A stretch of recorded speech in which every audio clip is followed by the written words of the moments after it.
अग्निदेव। माता पिता की आज्ञा न मानने वालों की ऐसी ही दुर्दशा होती है पवन देव। हे परम देव श्री महागणेश, हमारे देवराज इंद्र को सद्बुद्धि दें।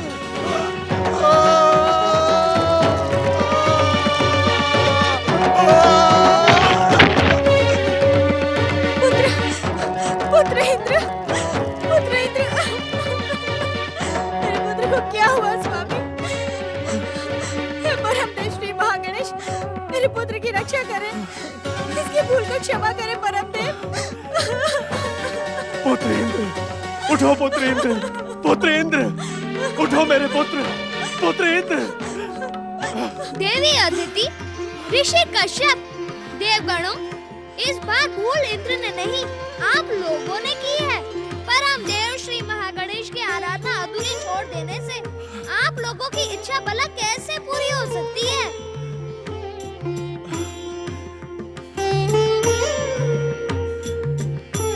हे मेरे आराध्य परम देव श्री महागणेश, ये मोह बंधन क्यों नहीं छूटता?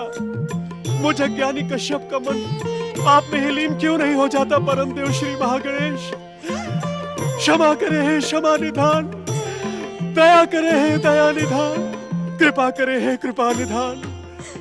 ओम महागणेशाय नमः, ओम महागणेशाय नमः, ओम महागणेशाय नमः, ओम परम देवाय नमः, ओम विश्ववरदाय नमः, ओम महागणेशाय नमः।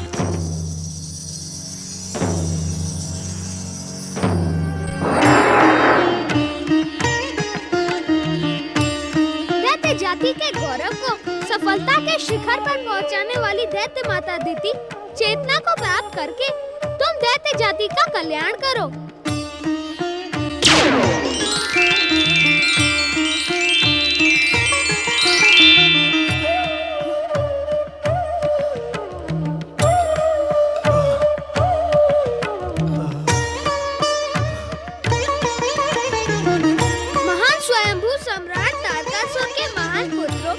संसार की सबसे महान दैत्य जाति तुम्हारे पराक्रम की प्रतीक्षा कर रही है।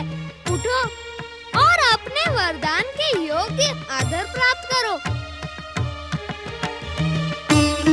तारक पुत्रों, संसार की सबसे श्रेष्ठ दैत्य जाति की माता दैत्य माता अदिति की कृपा तुम्हें प्राप्त है।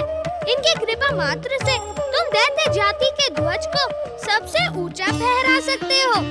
तुम कौन हो वत्स? तुम्हारे सत्य वचन मेरे कानों में अमृत के समान प्रवेश कर रहे हैं। तुम अपना परिचय दो। तुम्हारे पिता कौन हैं? तुम कौन हो? दैत्य माता अदिति, इस समय मेरे परिचय से अधिक महत्वपूर्ण है वह कार्य जिसके लिए मैं वरदानी कमलाक्ष के इस रजतपुर में आया हूँ। वो कार्य क्या है? मुझे शीघ्र बताओ। तुम्हें देखते ही मेरे मन में प्रेम और स्नेह का सागर उमड़ रहा है। तुम मुझे कोई निकट संबंधी जान पड़ते हो। संबंध तो निकट का ही होगा, तभी तो मैं तुम सबके लिए सुख का संदेश लेकर आया हूँ। सुख का संदेश? शीघ्र कहो। सुख और सुख के संदेश को पाने की तो हम अनेक वर्षों से प्रतीक्षा कर रहे हैं। सुख का संदेश सुनने से पहले मैं तुम्हें तुम्हारी कुछ भूलें याद करवाना चाहता हूँ। चकित ना हो, जहाँ दैत्य माता अदिति हो वहाँ तो भूल होने का प्रश्न ही नहीं उठता।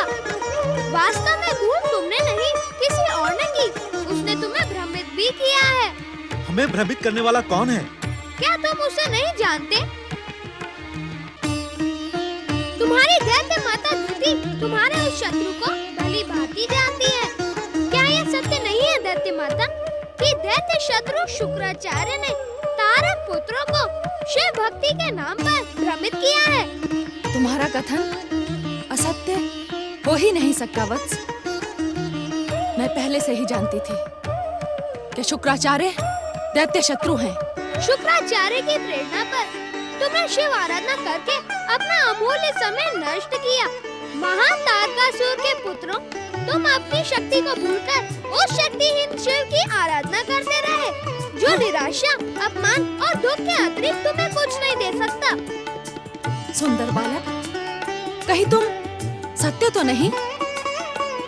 मैंने आज से पहले किसी के भी मुख से इतनी सत्य बातें कभी नहीं सुनी। मैं तो पहले से ही जानती थी कि वो नंग धड़ंग शिव किसी को क्या देगा।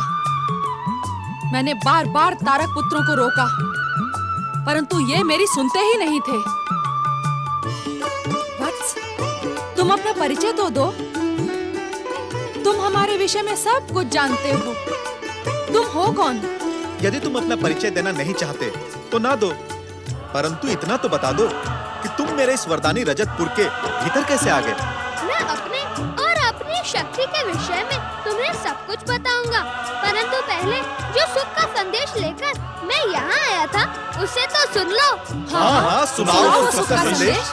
तारक पुत्रों, ब्रह्मा जी के वरदान से तुम्हें प्राप्त दिव्य और चमत्कारी आसुरी शक्तियाँ तुम्हारी शिव आराधना के कारण सो गई थी, परंतु मेरे अमृत जल का स्पर्श पाते ही वे जीवित हो गई हैं। इस बालक के कथन पर संदेह करने की मूर्खता ना करो तारक पुत्रों। ये जो भी कहेगा उसी में हमारा कल्याण है। कहो वत्स, और कहो। तारक पुत्रों, अब तुम अपनी चमत्कारी आसुरी शक्ति का प्रयोग करो। तुम्हारे पूर्वजों ने सुरा और सुंदरी का सुख भोग किया, फिर तुम शिव आराधना के नाम पर सुरा सुंदरी से दूर क्यों रहो?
प्रसन्न करने के लिए प्रेम का संदेश लेकर आई हूँ। कहो सुंदरी, क्या है वो प्रेम का संदेश?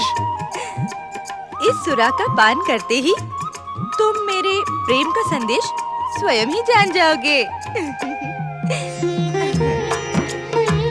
वरदानी विद्युन्माली, मैं प्रेम की देवी हूँ। मेरे भीतर प्रेम का रस भरा है। क्या तुम इस प्रेम रस का पान नहीं करोगे? मेरे पूर्वजों ने जो किया मैं वो अवश्य करूंगा देवी। तो पियो। वरदानी कमलाक्ष, पियो इसे।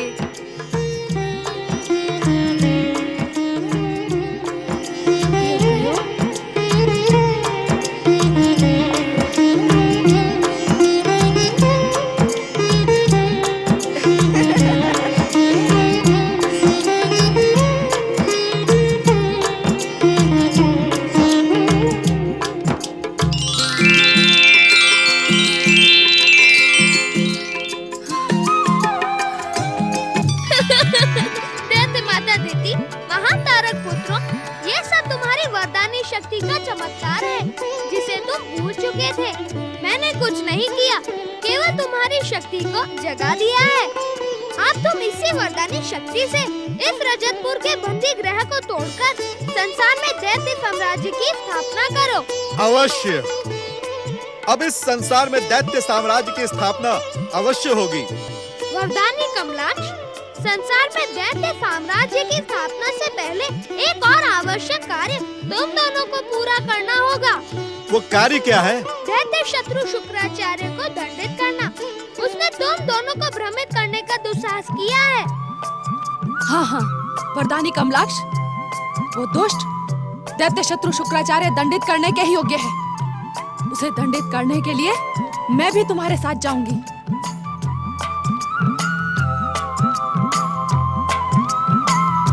कमलाक्ष, यदि आज भैया तारकाक्ष यहाँ पर होते।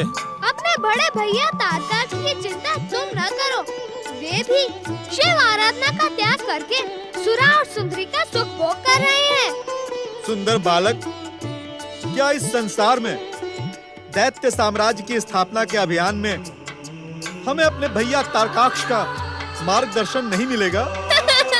सुरापान करके भी तुम्हारी बुद्धि सचेत क्यों नहीं हो रही है? जिस अभियान के लिए तुम दोनों की शक्ति पर्याप्त है, उसमें अपने बड़े भाई को कष्ट देना अनुचित है। दैत्य माता दिति की कृपा भी तो तुम दोनों के साथ है, क्यों दैत्य माता? हाँ, तारकाक्ष को बुलाने की आवश्यकता नहीं है। उस दुष्ट दैत्य शत्रु शुक्राचार्य को दंडित करने के लिए मेरी शक्ति ही पर्याप्त है। फिर भी यदि तुम्हें अपनी शक्ति और दैत्य माता दिति पर विश्वास न हो, तो तुम स्वर्णपुर जाकर अपने बड़े भैया तारकाक्ष का आशीर्वाद प्राप्त कर लो।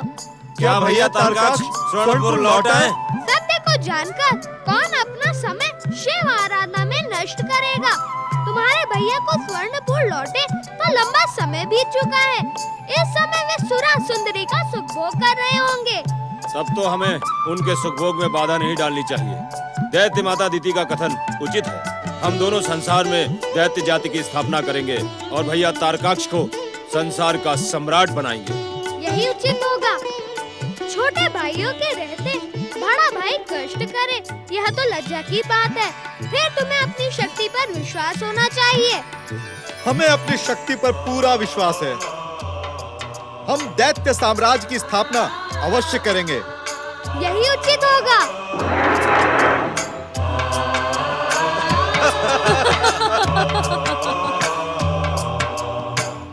ओम नमः शिवाय। ओम नमः शिवाय। ओम नमः शिवाय। हे आशुतोष, हे दया निदान, हे दैत्यों के आराध्य महादेव, मेरे शिष्य मत्सरासुर को इंद्र से स्वतंत्र करके स्वर्ग सम्राट बनाया। उसने बार बार आपकी आराधना की है। उसे उसकी आराधना का फल प्रदान करे प्रभु। आश्चर्य है दैत्य गुरु, इतना कुछ जाने पर भी आप शिव आराधना में लीन हैं। शिव आराधना से निराशा के अतिरिक्त आपको कुछ भी नहीं प्राप्त होने वाला है। ओम नमः शिवाय। दुष्ट वाचाल बालक, तू यहाँ भी आ पहुंचा। तो कुछ भी कर ले, परंतु शिव भक्तों को शिव भक्ति से तू भ्रमित नहीं कर सकता। अभिमान न करो दैत्य गुरु। एक नहीं, तीन परम शिव भक्त शिव भक्ति को ठुकरा चुके हैं। आपको चुनौती देकर मैं तारक पुत्रों के समीप गया था। तू असत्य कह रहा है। सत्य कुछ ही समय में आपके सामने आ जाएगा दैत्य गुरु। जब शिव भक्ति को ठुकराने वाले तीनों तारक पुत्र दैत्य माता दिति के साथ आपको दंडित करने के लिए यहाँ पधारेंगे। मेरे शिष्य मुझे दंडित नहीं कर सकते। दैत्य गुरु, अब आप भी सत्य को स्वीकार कर लें।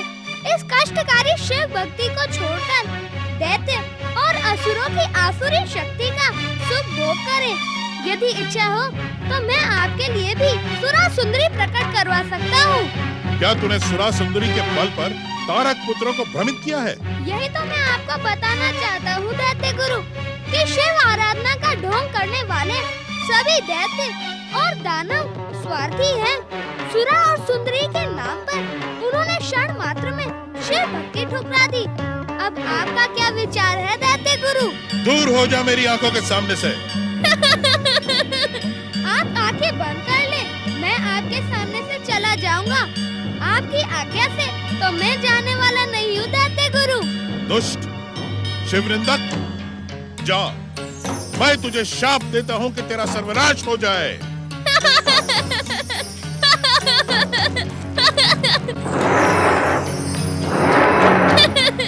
शिव भक्ति से प्राप्त आपकी शाप शक्ति मेरा बाल भी बांका नहीं कर सकती दैत्य गुरु।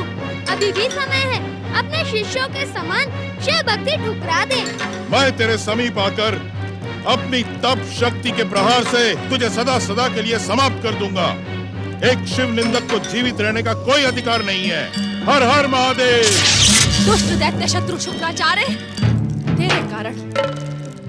तेरे कारण दैत्य जाति को जितनी अधिक हानि हुई है, उतनी तो छलिया विष्णु और ढोंगी शिव के कारण भी नहीं हुई। अपनी वाणी पर अंकुश लगाओ दैत्य माता। उस दुष्ट वाचाल बालक ने तुम्हें भ्रमित कर दिया है। भ्रमित तो तुमने किया था शुक्राचार्य। उस बालक ने तो हमें सत्य का मार्ग दिखाया है, आसुरी शक्ति का सुख भोग करवाया है। उस सुंदर बालक के कारण हम रजतपुर के कारावास से बाहर आने में सफल हुए हैं। वो हमारा सबसे बड़ा शुभचिंतक है। सावधान तारक पुत्रों, वो तुम्हारा शुभचिंतक नहीं है, तुम्हारी मृत्यु निश्चित करवाने वाला यमराज है। सच्चे और सुंदर बालक को यमराज कहने वाले दैत्य शत्रु शुक्राचार्य, तेरी मृत्यु तेरे मस्तक पर मंडरा रही है।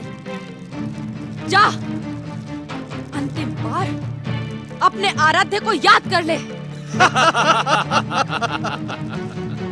उसी आराध्य को दैत्य शत्रु शुक्राचार्य, जिसके पास देने के लिए कुछ भी नहीं है। मिल सके तो उसी नंग धड़ंग भूत प्रेतों से सेवा करवाने वाले शिव से अपने जीवन की भीख मांग ले शुक्राचार्य। शिव को तुम्हारी भयानक दुर्दशा कर देगा। सावधान तारक पुत्रों, सावधान। मृत्यु तेरे सामने है शुक्राचार्य, बुला अपने शिव को। सावधान। हर हर महादेव।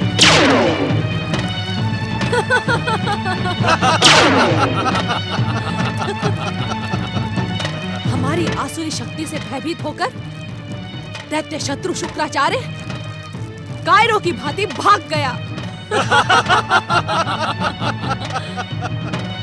तारक पुत्रों, उस बालक का कथन सत्य का प्रमाण था। तुम्हारी आसुरी शक्ति से भयभीत होकर शुक्राचार्य कायरों की भांति भाग गया।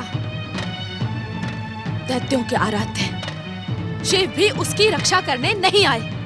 अब तुम्हें शिव से अपनी मृत्यु के लिए भयभीत होने की आवश्यकता नहीं है।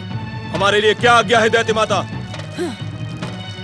जाओ, जाकर पृथ्वी और स्वर्ग पर अधिकार कर लो। यदि शिव भी तुम्हारे मार्ग में आए तो उसे भी शुक्राचार्य की भांति भागने पर विवश कर दो।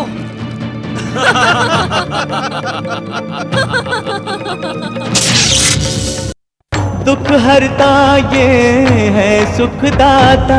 श्री गणेश, श्री गणेश।